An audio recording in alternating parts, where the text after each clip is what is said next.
Welcome back to the Chosen Life podcast. I'm your host, the Chosen Lawyer. You know, folks, we talk about the chosen life, we dream the chosen life, we try to manifest it. Today's guest doesn't just dream about it, he lives it. He's truly living my fantasy. He's the one and the only RJ Kama Super Doc, the watch aficionado and Instagram influencer. RJ, welcome back to the Chosen Life. How's it going? Oh, it's Very good to be back. I'm gonna guess that this is a small part of the collection behind you. Oh, this is the spirit room. Yeah, this filming from down in the wine and spirit room today. It's the my main office where the computer is. Like we're saying, we had some glitchiness with new programs that have been installed, so we're on the phone down in the fun room. Folks, just for clarity here, this is the wine and spirit room. So there's going to be probably a beer room. There's all, where the kegs are and they have to be kept at a certain temperature. This is another lifestyle. My friend, you know what? You are truly the man that we say, this is the life. I love how you promote positivity, living a good life. You work hard and you play hard. Uh, as we were getting started today talking about today's agenda off the air, I told you we got to save this for the guests because you were talking about the struggles. Now you're coming back from Alaska. You were Yeah. just there for a few days. I saw on Oh, we social media. yeah Was we was did a it? cruise. Yeah, we did a cruise. We which is a really neat cruise. We wife and I did it about 10 years ago, and we really enjoyed it. So this time we brought the kids just to kind of re-experience through their eyes. So it's really neat. It's completely different than the way we normally travel because it's more about nature and immersion and seeing the glaciers and the whales and the animals. So it was a more granola type trip for us. Less about luxury shopping and dining and and whatnot and dressing up and more about just getting out and hiking through nature. So it was fun. We did Royal Caribbean, which the kids liked. I don't think we'll ever do Royal again, but the kids had fun, which is the main goal. But yeah, so a week in Alaska, and then trying to come back. Like I was saying, I'm still struggling to reacclimate. I find that coming back from Europe and gaining the time is a lot easier than losing the hours when you're coming from west to east. I don't know if you have similar experience, but I'm finding this a lot harder to readjust.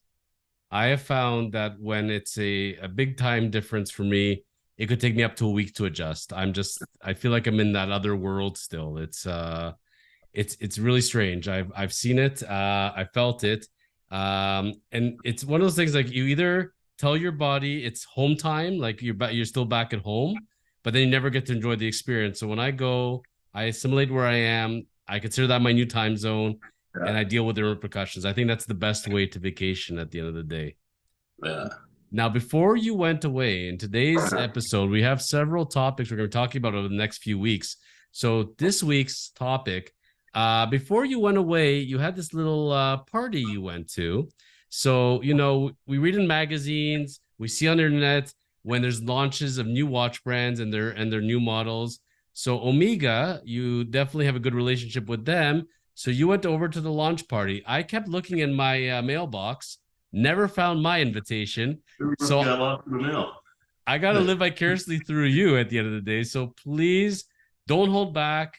What's it like going to an Omega launch party from the second you get in there? What's it all about, please? It was neat. This one was a bit strange because I think it was somewhat last minute, and to fill the room, it was somewhat of a collaboration with some fashion model agency and whatnot, and then a bunch of Toronto socialites. So, of the people there who actually cared about the watches, was maybe 25%. So there was definite blend of people who just wanted to be seen, people who actually were interested in the watches, and then others who were there to cover the event or provide press. but it's always fun time. They always try to go all out. So the catering and the open bar is always nice. But yeah, it was strange because of the people who cared about watches was maybe every third or fourth person who was there. The rest were there for their Instagram selfies and there just to be there. But the watches were spectacular. So these are the new the Summer Blue. Originally, it was the 75th anniversary Seamaster series, and they abandoned that idea, went more just Summer Blue. This way, every year they can probably add to the series. But the pieces are really nice. Omega's done a really great job lately, kind of reestablishing where they sit and a bit more of a focused collection. So the new pieces are really good. The Ultra Deep I loved. So that's their 11,000 feet deep diver. Like any of us are going to see that depth. But it just tells you how bulletproof it is. So, but because that's what I say with even 300 meters, no one ever will descend to that depth. But it reflects the static pressure at that depth that the watch can withstand. So at any given time, a watch might be subjected to forces that are the equivalent of 300 meters, like even a powerful massaging shower jet. If that hits your watch, it could give the same impact that is the equivalent of 300-meter water depth. And just knowing that the watch can handle it just reflects how bulletproof it is. But for the most part, it's marketing and bragging rights. So they had to do something to compete with deep sea. Now, a couple of questions come to my mind as you're telling me this. First of all, so this was not your first launch party, I take it? With For Amiga, Amiga? no. Okay. And do you act so I would say compared to, we always bring back Rolex, obviously, but compared to their kind of launch party, which none of us actually get to see, but No one do does. you Yeah. not I've never heard of them actually have a launch party and everything else. It's No, more like here's they the don't have to. advertisement and here's what you're never gonna see. Yeah. Yeah, pretty much. So when But you're at the Omega launch party, do you get to actually hold the watches, put them on? Like how does it work? oh yeah. Yeah. They're on display, but you can do anything you like with them, which is kind of what they wanted for a lot of people. They wanted wrist shots and poses and whatnot, and it's kind of that different type of advertising that slowly disseminates through different channels rather than just putting an ad up in Times Squares and whatnot. So yeah, you get to feel them and wear them and take pictures with them. So that part was great, and like I said, the collection I absolutely loved. Now, do they also have like British hosts there that are explaining to you the watch in a sophisticated British accent and making you drool on the watch? Wanted like, do they No, do they have like formal presentation and where they're announcing each of the watches? Like, walk us through that no, part of it. No. just a small speech from the president of Omega Canada, welcoming people and briefly talking about the line, and then that was it.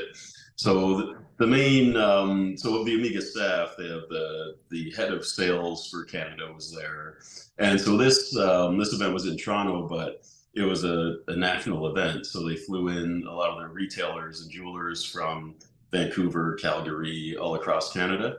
So the head of Canadian sales was there. Some of the heads of like Royal de Versailles and some of the local authorized dealers were there, and then so the Omega staff was there a little bit to talk up the watches, but not that much. For the most part, they just let you roam, and it was kind of open season on the watches. Now, when they launch at a launch party, how long from the launch party date are they actually in the stores, to your knowledge? Well, this is what they've done a really great job of, because before, even with Baselworld, the biggest criticism was introducing these watches at Baselworld or Watches and Wonders now, and you don't see them in stores until 8 to 9 months later, after which time you've lost interest. So now, whenever they do a launch, it's for sale and ready to go. So these pieces are already out there. I haven't seen any Canadian dealers with them yet, but they're definitely readily available in the US. There was And nothing in Alaska, no, but I imagine not. Alaska was still a lot of gray dealer Rolex, but very very unrealistic with valuations. Lots of posters of Sarah Palin. Is she still popular out there, or no sign of her? Yeah, we missed out on her. I I've always always been a fan though. I always wondered, if you actually go to Alaska, if you'd like see her all over. Like you go to Iceland, I'd expect to see Bjork all over. But I don't know her popularity right now, to be honest. It doesn't come through. I know she Yeah. was dating Ron Duguay, I think, the old hockey enforcer Oh, guy. really?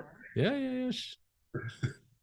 Small, Yeah, small, small, small world over there. But yeah. Much of her, I think she's faded out of the spotlight. that's what happens. But Alaska is a funny place. I have never been, but I've heard from people. Not the kind of place you typically think of going to buy luxury goods, right? It's fun. It's like a smaller, more off the beaten path idea. Well, the thing is that with the cruises, so anytime there's a cruise port, there's the Diamonds International, and there's all these jewelers, and a lot of them will spend the summers in Alaska, and then the winters in the Caribbean. So the nice part about the time of year we went, and we did the same thing last time, is they've only got 3 weeks left, and then the season ends for cruising in Alaska. Yeah. So they pack everything up and take it to the Caribbean, try to sell it to people getting off the cruise boats there. So they were really motivated to sell because anything they need to take with them, they have to insure. Some of them are authorized dealers for a certain brand in Alaska, but not in the Caribbean. So they can't sell those watches until a year later. So they have to just put them in storage, and the market value is going to drop while they're in the Caribbean for a year. So they're really motivated to sell. Same thing with a lot of the diamonds. So diamonds, fur, it's great buying then. And so especially if they're very motivated to sell. The only thing they weren't budging on as much were their Rolex. But talking to a lot of the guys there, they overpaid. So when you look at the gray market and the really smart gray dealers, they've always just kept their margins where they are and always look to turn over quickly. So it's never been about hoarding a massive amounts of Oyster Perpetuals and looking to cash out one day. It's always about one watch at a time, $500 at a time, and quick turnover. So now a lot of these guys are left holding the bag because they bought at the peak of the market. And so he was trying to sell a Batman, and he started at 23,000 US, came down to 18, and then confessed that he paid 17.6 for it. And I pulled up the Canadian Watch Collector forum, and there's one for sale for 19 Canadian right now. He said, you missed the boat. And so a lot of those guys, and now they've got 3 weeks to move that because next year it's definitely not going to be worth the same amount. So it's on some levels you feel bad for those guys, but at the same time, not so much. So I'm sure they cashed in when they could too. But I'm sure they did. And even like cars, the same thing. The smartest car dealers I knew yeah, went like you said, less margin, but quick turnover, quick turnover. That's the best way. Once you get stuck with inventory, it's never a good thing. I've seen a few watch dealers that I've kept an eye on some of their pieces, and 1 week goes by, and then all of a sudden 3 weeks, a month, 3 months, 5 months, and you're still seeing the same watches. yeah. It's never a good feeling for them, I'm sure. I've always meant to ask you, by the way, since I've never actually done it myself, but I've been interested. When you go on a cruise, you're in the Yeah, Caribbean.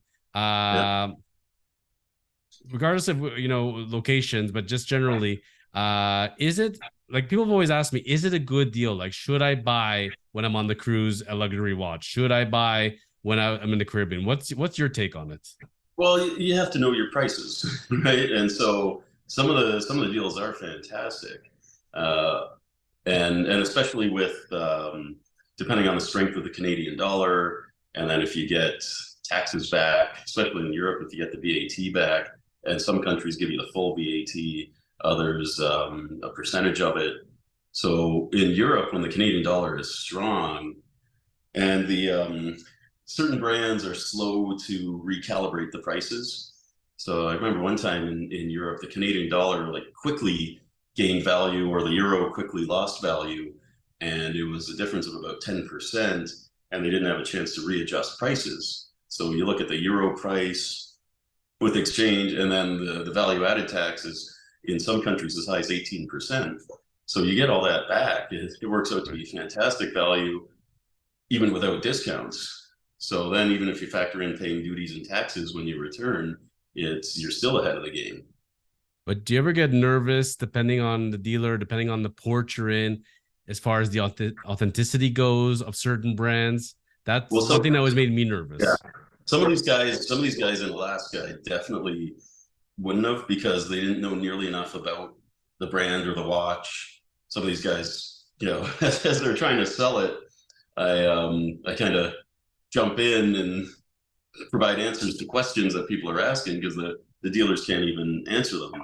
So when you look at some of the fakes out there right now, you see how easy it would be for someone who doesn't know better to get fooled. So in some of those gray dealers, when the guy selling doesn't really know much about the watch, I would definitely stay away.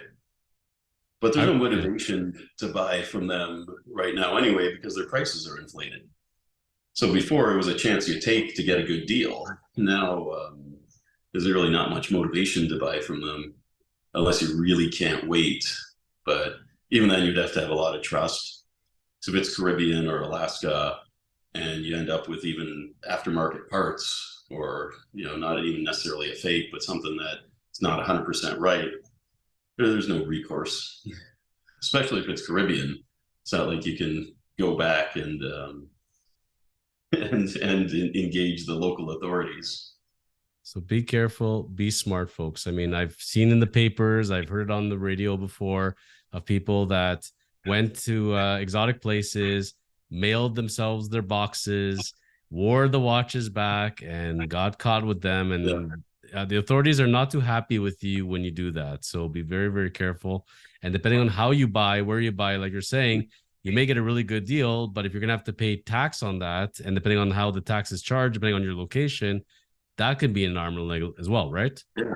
And what I found though is the custom officers are actually, I've maybe just been lucky.